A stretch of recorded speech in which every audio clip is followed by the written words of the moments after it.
वतन अजीज में अक्सर व बेशतर मुख्तलिफ इलाकों में मुकीम सियासतदानों और बासर खानदानों ने नो गो एरियाज बनाए, लेकिन पाकिस्तानी अवाम ने कभी भी इन नो गो एरियाज को तस्लीम नहीं किया। सबसे बड़ी मिसाल MQM के मरकज 90 की ली जा सकती है, जहां आम शहरी का जाना ममनू था, लेकिन एक वक्त आया कि वही 90 आज वीरान है। जिनकी एक टेलीफोनिक तकरीर पर पूरा कराची बंद हो जाता था, आज बैरून मुल्क अदालतों में भटक रहे हैं। चंद बरस बाद आज फिर पाकिस्तान में रियासती रेट चैलेंज करके फिर से एक और इलाके को नो गो एरिया बना दिया गया है। मैं बात कर रहा हूं जमान पार्क की।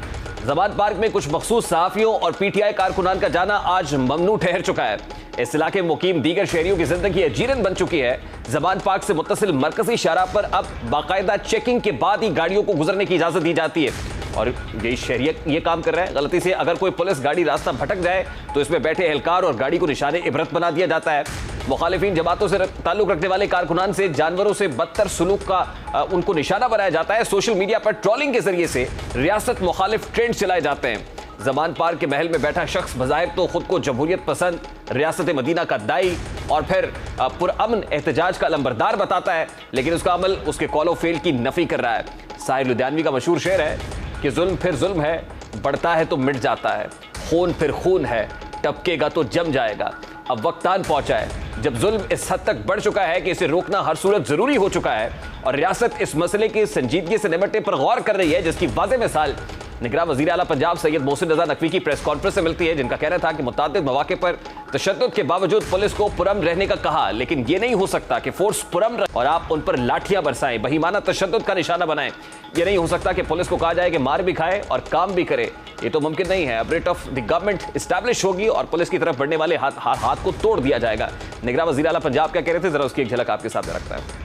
रेट ऑफ द स्टेट और रेट ऑफ द गवर्नमेंट, ये दो चीज़ें हैं जो बहुत ज़रूरी हैं कि उसको इस्टेब्लिश किया जाए और उसको बताया जाए कि एक गवर्नमेंट भी मौजूद है, एक स्टेट भी मौजूद है। कोशिश यही है कि कोई ऐसी चीज़ ना हो जिससे माहौल ख़राब हो, जिससे कोई जानी नुकसान हो। उसकी गाड़ी एक रोड से गुजर रही है और आप उसको रोक रहे हैं और उसके बाद उसको तोड़ रहे हैं और उसके बाद आप उसको पानी में फेंक रहे हैं, सारा कुछ कर रहे हैं, ये नॉर्मल पॉलिटिकल वर्कर नहीं करता। आज के बाद उनको मैंने पुलिस वालों को आज सुबह हमने कह दिया है, मैंने उन सबसे बात की है, अब उनको जो करना पड़ेगा वो करेंगे। रेट ऑफ द गवर्नमेंट कायम होगी। अगर पुलिस वालों की तरफ हाथ बढ़ाएगा वो हाथ तोड़ेंगे। ये नहीं हो सकता कि पुलिस मार खाती रहे। मैं कहूँ कि नहीं, हम लोगों को अभी खून खराबे पे नहीं जाना है, लेकिन अब पॉलिटिकल पार्टी के साथ वहाँ पे आप लोगों को भी पता है बहुत सारे लोग दहशतगर्दी में मुलव्वस रहे हैं, उनकी तस्वीरें भी आ गई, वो मौजूद हैं।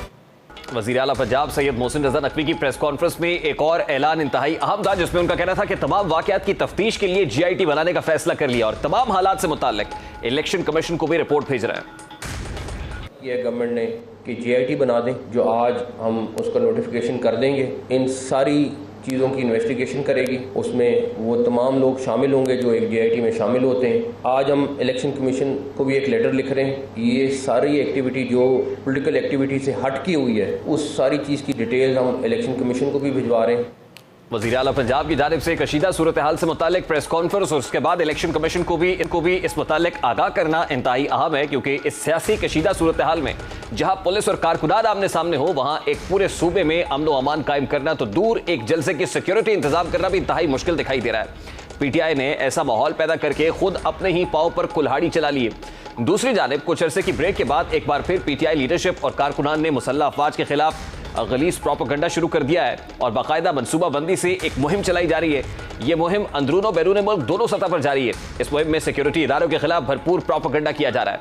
आज वज़ीर आज़म शहबाज शरीफ की जानिब से इस मुहिम के खिलाफ सख्त रद्द-ए-अमल दिया गया और अपनी ट्वीट में वाज़ेह किया गया है कि PTI इमरान नियाजी की इमा पर chief of the army staff के खिलाफ नफरत अंगेज मुहिम चला रही है, जो पुरजोर मजम्मत के काबिल है। उन्होंने लिखा कि यह आदमी नियाजी ताकत के हुसूल, हमारी मुसल्लह अफवाज और उसकी क़यादत की किरदार कुशी और मुल्क को नुकसान पहुंचाने के लिए पस्ती की इंतहा पर पहुंच रहा है। वज़ीर आज़म के बयान के रद्द-ए-अमल में पाकिस्तान तहरीक इंसाफ के रहनुमा फवाद चौधरी ने कहा कि वज़ीर आज़म का बयान बुनियादी तौर पर आवाम और फौज के दरमियान फासला पैदा करने की एक कोशिश है। उनका कहना था कि कोई मुहिम हमने की है और ना करने का इरादा रखते हैं, हमने तहम्मुल का मुजाहिरा किया है और आगे भी करेंगे। फवाद चौधरी इस मुताल्लिक क्या कहते हैं, जरा उसकी एक झलक आपके सामने रखता है।